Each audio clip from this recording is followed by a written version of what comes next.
고대 그리스의 철학자 탈레스는 물이 세상의 근본적인 물질이라고 주장했습니다. 그는 왜 그런 생각을 했을까요? 소크라테스는 악법도 법이다 라는 이야기를 한 적이 없습니다. 네 자신을 알라고도 말하지 않았습니다. 그렇다면 그 소문은 왜 퍼졌을까요? 데카르트는 나는 생각한다, 고로 존재한다 라고 이야기했습니다. 이 말의 의미는 무엇일까요? 니체는 신은 죽었다 라는 말을 한 것으로 유명합니다.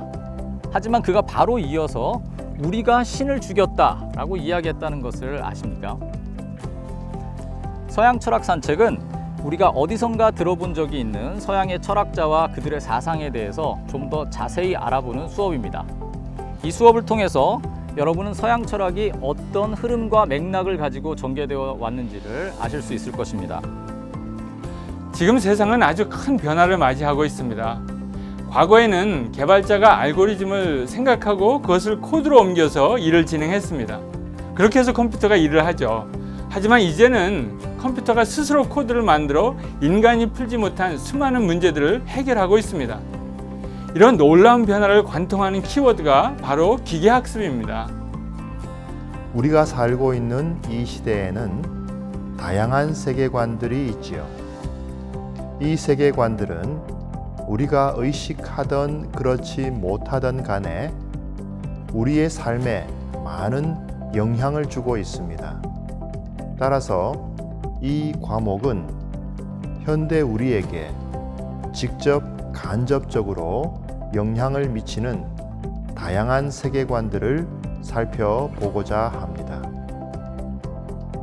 각 세계관의 장단점들을 분석하면서 비판적으로 평가하고 더 나아가 단점들에 대한 대안도 모색해 보겠습니다.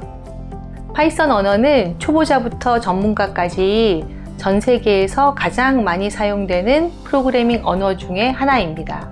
파이썬은 직관적인 문법으로 구성되어서 배우기가 쉽고 다양한 인터페이스를 제공하여서 확장성이 높습니다. 요즘에는 삶의 다양한 영역을 대상으로 웹 서비스나 스마트폰 앱이 개발되고 있습니다.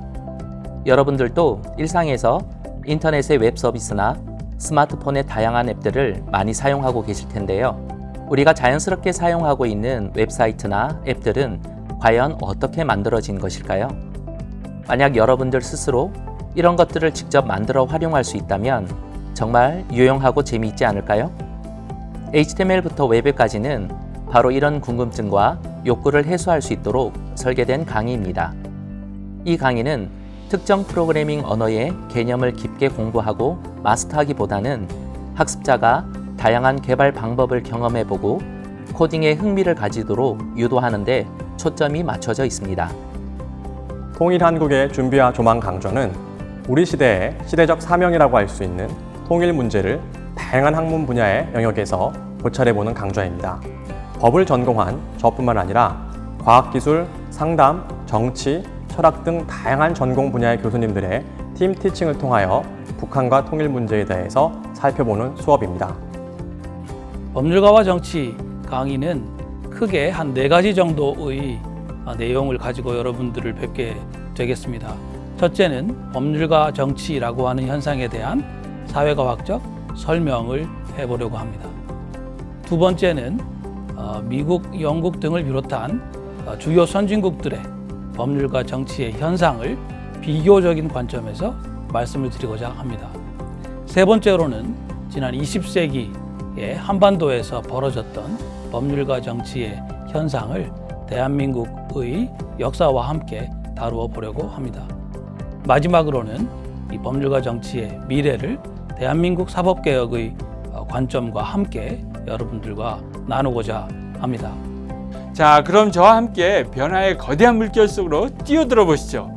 프로그래밍에 관심을 가진 모든 분들을 초대합니다. 보다 더 바람직한 세계관이 무엇인지 발견해 나가는 모든 분들에게 유익한 시간이 될 거라고 생각합니다. 여러분 환영합니다. 자, 그럼 이제 저와 함께 서양 철학 산책을 시작해 보시죠.